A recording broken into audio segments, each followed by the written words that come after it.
Okay, let me ask you a question. If you woke up half asleep and went to the kitchen, how many items in your home could trip you up right now? Just think about it instead of looking. Yes, that pause you just experienced is precisely what we will discuss today. It's not frightening to live alone as we age, but it might highlight small home safety errors that we were unaware of when someone else was there. I've created a number of them myself, learning some the hard way and some the easy way. And today I want to explain to you what I wish I had known earlier, like a friend pulling up a chair and saying, "Hey, do yourself a favor." The first is assuming that someone will notice if something goes wrong. You won't believe how much this one messes with your head. Your brain becomes lazy in a very human way after spending decades with a spouse, children, co-workers, or even just a noisy home. You still secretly think that there is a safety net. The crash will be heard by someone. You won't leave the bedroom and someone will notice. Why the coffee hasn't been brewed yet will be questioned by someone. However, there isn't. I recall reading a comment from a man who was initially more irritated than harmed after slipping out of the shower and merely sitting on the tile. His exact thinking was, "I'll just rest a minute." The realization struck him like a chill when that minute stretched into an hour, then two. No one was aware that he was down. There was no one coming. It wasn't because no one was around to notice, but rather because people didn't care. When something goes wrong, your house may become extremely silent if you live alone. Furthermore, quiet isn't usually tranquil. It can be risky at times. Fear is not the reason for the change. It has to do with consciousness. You start thinking, how do I make sure help can find me, instead of expecting help to arrive? This could entail carrying your phone in your pocket even if you're only briefly visiting the garage. It could entail establishing a straightforward daily SMS check-in with a reliable person.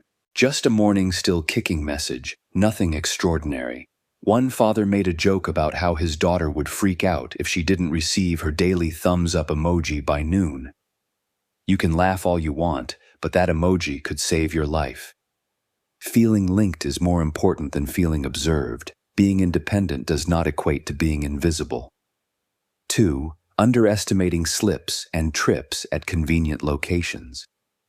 This is the cunning aspect of falls. Seldom do they occur in frightening locations. They take place in locations you are so familiar with that you become distracted. You've been walking down this hallway for 20 years. The rug that has existed since the Clinton White House, the chair in the living room that you mindlessly fall into each night. I used to assume that if I fell, it would be outside or on the stairs. No, not at all. The kitchen is just a short stroll from the couch. At 3 in the morning, it's the half-asleep trudge to the loo. The phone rang, and your brain still believes it is 45 years old, so it is turning too quickly. One woman revealed that she stumbled over her own coffee table, which she had chosen herself, polished shoddily, and was able to move around while wearing a blindfold. That's the risk. Confidence is bred by familiarity, and shortcuts are bred by confidence. A curled rug corner, a lamp cord that moves across the floor as if it has its own will, and other such betrayals gradually turn the house into a labyrinth. At night, a shadow conceals a step. At noon, none of it seems threatening, but at night, when your eyes are adjusting, your joints are stiff, and you're only partially awake, it's a whole other story. Making your house into a hospital is not the trick. It's to look at your property as if a guest were walking through it for the first time. Where might I trip if I were fatigued, preoccupied, or a little unsteady on my feet? You'll be astounded by what appears suspicious all of a sudden. Indeed, unless you don't have to fumble for a switch for the first time, motion sensor nightlights seem unneeded. They then have a magical feeling. 3. Neglecting regular upkeep. Locks, water heaters, and smoke detectors. This is the mature equivalent of disregarding the check engine light. After seeing the flicker and hearing the chirp, you tell yourself, "It's fine. I'll deal with it this weekend." However, after 3 weekends, it has become a background noise in your life. Maintenance is shared, or at least acknowledged, when you live with other people. It's all up to you when you live alone. Since nothing negative has occurred yet, it's very simple to ignore it. The trap is that. One guy told me that he stopped hearing the smoke alarm because he was so accustomed to it buzzing every few hours. Not on purpose. His mind simply categorized it as bothersome but harmless. That's how slow-moving danger operates. It doesn't make an announcement. Until you stop listening, it whispers. Another silent threat is water heaters. If it's too hot, you run the risk of becoming scalded. If you're too old, a leak is inevitable. Locks on doors. It's until one chilly night when the key won't turn and you're standing there arguing with a piece of metal as if it owes you money that you realize they're stiff. Being handy is not the goal of maintenance. It has to do with eliminating surprises. And when you live alone, surprises are your worst enemy. I found that rephrasing it helped. I began to imagine that this was me future-proofing my freedom rather than Gore's. I do a slow, deliberate examination once every few months. Water temperature, lights, locks, alarms, and batteries. Don't hurry. Holding a cup of coffee, nearly contemplative. It's dull. Yes, but it's nice to be dull. When something is boring, nothing spectacular is going to happen. 4. Concealing an extra key in plain sight. I'll make a guess. Somewhere outside, beneath a rock, inside a flower pot, or even taped behind something you swear no one would ever look at, you have an extra key. Congratulations, you came up with the same brilliant idea as around 10 million other people. This is what no one ever tells you. The way burglars appear in films is not how they actually break in. Doors are not kicked down by them. They know that individuals enjoy outwitting themselves, so they go around in a calm manner, inspecting the usual areas. One man made a joke about how his extra key wasn't even taken. It was only borrowed by someone who then locked the door. That joke didn't hold up over time. That extra key feels like security when you live alone. What happens if I lock myself out? What happens if I fall and emergency personnel have to come in? All legitimate worries, but that safety net becomes a temptation when there is a clear hiding spot. Control is a better course of action than paranoia. You have options thanks to a tiny lockbox that requires a code. Who has access and when is up to you. Alternatively, offer the spare to a reliable neighbor. The kind of neighbor who waves even when you're upset and is aware of your trash day. Some people choose smart locks because they enjoy being able to generate temporary codes. One for the family and one for the handyman, then remove them once the task is completed. It feels like you've finally caught up with the current world, which is strangely empowering. And this is the bonus that no one talks about. You unwind once you're not concerned about getting shut out. You no longer need to check your pockets 10 times before leaving the house as if you were heading abroad. 5. Poor phone placement and dead batteries when you need support most. This one is quite personal. I used to carry my phone with me whenever I felt like it. I liked the length of the cord, so I put it on the desk, the kitchen counter, and the charger across the room. That was okay until I considered what would happen if I was unable to complete it. Your phone becomes more than just a phone when you live alone. It serves as a lifeline for you. Additionally, lifelines with a 3% battery that are 6 feet distant on a high shelf don't really help. Many senior stories follow a pattern. At first, the emergency wasn't that dramatic. A moment of vertigo, a fall, and slight chest pain at first. And it was more difficult than anticipated to access the phone at that precise moment. Or worse, the screen was dark when they arrived. The solution is simple, but it does need to be intentional. Like keys and glasses, phones require homes. One at arm's length by the bed, one in the primary living space. Chargers that do not roam the house but remain plugged in. A guy I know even taped a charging cord to his bedside to prevent it from disappearing. Perhaps overkill. Efficient. Of course. Wearables are also helpful, particularly those that may detect a fall or ask for assistance with a single press. Some people oppose them because they feel outdated. However, I can assure you that it feels much older to lie on the ground and wish you had worn one.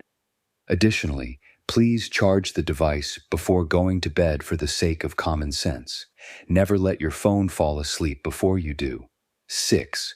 Underestimating the risk of poisoning in kitchen burns. The kitchen is welcoming. It has a pleasant scent. It seems constructive. If you live alone, it's also the room where you are most likely to be betrayed. Usually, you don't get burned because you're careless. They occur when you're worn out, preoccupied, or self-assured. Thousands of meals have been prepared by you. You are aware of how this operates, and that's precisely when you unintentionally grip a pan handle or forget the hob is still on.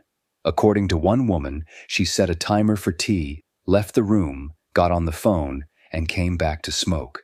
Dramatic things could have happened, but they didn't. When you live alone, no one can detect problems before you do. And there's the poisoning aspect, which no one wants to discuss. Cleaning supplies that resemble beverages. Pills that you took twice because you didn't realize you had already taken them. Mixing chemicals because you thought you recalled the guidelines and the label seemed familiar. That isn't negligence. That's human memory deteriorating silently, which is what it does best. The wisest seniors I've read about deliberately create dull kitchens. Everything has a timer, even things that don't require one, labels that are large enough to read without squinting. Cleaning products should not be near medications. They genuinely know how to use a fire extinguisher. Not a single one from 5 moves ago is still in the box. On those hectic days, I actually employ the 15 to 30-minute soup recipes. It's the type of dish you may prepare when you're feeling low on energy, but yet want something cozy and secure. I've included the link in the pinned remark if it seems helpful. Here's a good one too, not because they are incapable of cooking, but rather because they value distraction. Some people convert to cookware with automatic shut-off capabilities, or stoves that shut off after a predetermined amount of time. Peace of mind can be purchased with a modest compromise. There's no need to be afraid in the kitchen. Systems are required. 7. Delaying house repairs. I'll take care of it. More elders have likely suffered from a hurting hip, a frozen pipe, or a restless night as a result of those 4 words than we will ever acknowledge. One benefit of living alone is that nothing compels you to do anything. Nobody bothers you about the flickering porch light or remarks, "Hey, that step is loose." Additionally, your brain records the issue as not urgent until it is because it didn't cause you any harm today. I recall a man reporting that he saw a slight, insignificant wobble in his front railing. Weeks and months passed. He didn't sign up for the full-body trust exercise that resulted from that wobble one rainy evening. He was 10 years and 5 seconds old, but he did not fall. Procrastination is a sign of optimism rather than laziness. You're wagering that things will be the same tomorrow as they were yesterday. It usually does. However, one day it doesn't. You wish you had used a screwdriver for 15 dull minutes. This is the mental trick that worked for me. Instead than viewing fixes as tasks, consider them as a way to reduce stress in the future. Every small fix you make now is one less thing that could catch you off guard in the future. And it's not a failure if you're not handy. That's the purpose of community activities, handymen, and neighbors. Being independent does not entail taking care of everything on your own. It entails being aware of when to outsource rather than letting gravity decide for you. 8th, failing to prepare for winter mobility or power shortages. When you're younger, power disruptions seem like a hassle, a humorous tale, a small candlelight. There are logistical issues when you're older and living alone. Without a stove, heat, internet, and occasionally mobile coverage, your world abruptly shrinks to what you had planned in advance. I've heard tales from seniors who thought they would only be gone for a few hours and ended up curled up on the couch at 2 in the morning. I'm curious as to why they missed the opportunity to charge the power bank. Or people who were going to shovel in the morning and found themselves unable to safely cross a wall of snow when they got up. The storm is not the threat, it's the presumption that you will address it at a later time. Winter doesn't bargain. Dramatic planning is not necessary. It consists of a few water bottles, a functional torch, a fully charged battery pack, and a blanket that you can get without having to go through a wardrobe. A good plan for who clears your walkway before it becomes a skating rink is also necessary if you live in an area with snow or ice. A man made a joke about how his emergency kit was essentially a camping trip I never wanted to go on. However, he charged his phone, slept warm, and felt strangely proud of himself when the electricity went off. You want to feel that way, preparedness, not panic.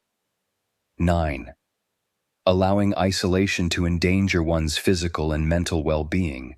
Despite being quieter than the others, this one may be the most hazardous. Being alone does not always equate to loneliness. However, loneliness can creep in while no one is looking. Movement slows, meals become easier, days become hazy, and you quit going out for no apparent reason. Before you know it, all you have left is a television schedule and a few rooms. The issue is physical as well as emotional. It's simpler to avoid walks, appointments, or even meals when no one is expecting you. Additionally, isolation prolongs reaction times in the event that something goes wrong. It's because no one knows to check, not because people don't care. One anecdote that I really liked was about a senior who joined a weekly coffee gathering just for the free refills. He was surprised at how fast their faces turned into a safety net. Someone called after he was absent for a week. The coffee wasn't as important as that call. Dramatic or profound connection is not necessary. All it needs to be is consistent. A volunteer shift, a class, a standing phone call, somewhere your absence is valued and acknowledged. Consider it this way. Social habits serve as protective gear. They make life safer in addition to making it richer. 10. You shouldn't think like an intruder, yet you should. People are always uncomfortable with this one, but listen to me. You don't have to be suspicious. All you have to do is be realistic. The majority of intruders are not masterminds. They take advantage of opportunities. They search for simplicity. Easy also frequently appears to be routine. Lights turn off at precisely the same time every evening, mail piles up, and curtains are left open at night. Overgrown shrubs could conceal a poorly chosen lawn chair. One senior claimed that until a neighbor noticed that his home appeared deserted after dusk, he had never been concerned about security. That remark stuck. After trimming the bushes and adding a few light timers, he felt immediately more in control. Fear is not the same as thinking like an intruder. It entails posing straightforward queries. Is it possible to see inside at night? When I'm not around, does my house appear empty? Are entry points illuminated? Here, minor adjustments have a significant impact. They make you feel at ease. Additionally, when you live alone, peace of mind is important. You can sleep deeper thanks to it. You can travel worry-free thanks to it. It makes your house feel like a haven rather than something you have to defend. 11. Constructing your house with your finest day in mind, not your worst. The majority of us prepare our homes for the days when we're feeling fantastic, good balance, a clear head, and strong legs. That is incorrect, because it won't be one of your best days if something goes wrong. That will be the day you're exhausted, lightheaded, ill, or in a hurry because the phone shocked you. On that day, your home should support you rather than oppose you.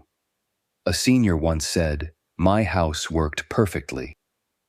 That is, until I didn't. I was struck by that line. He became aware that every system in his house was predicated on his constant well-being.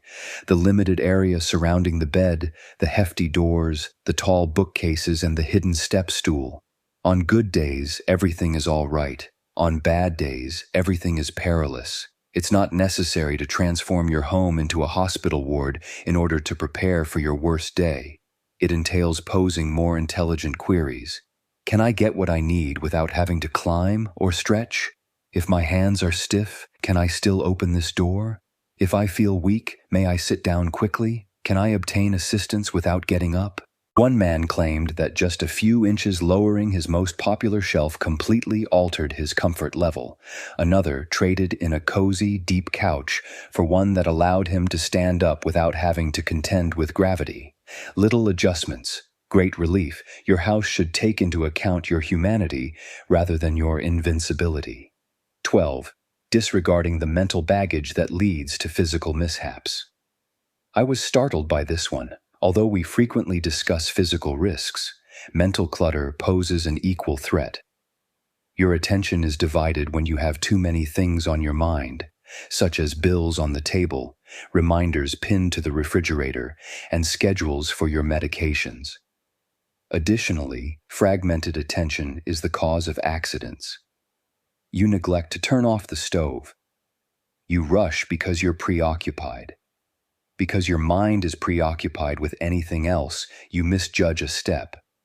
Grab bars and lighting weren't the biggest improvements in home safety, according to a number of seniors. It resulted from making their routines simpler. Fewer choices, fewer memories. Fewer of those buzzing thoughts will be dealt with later.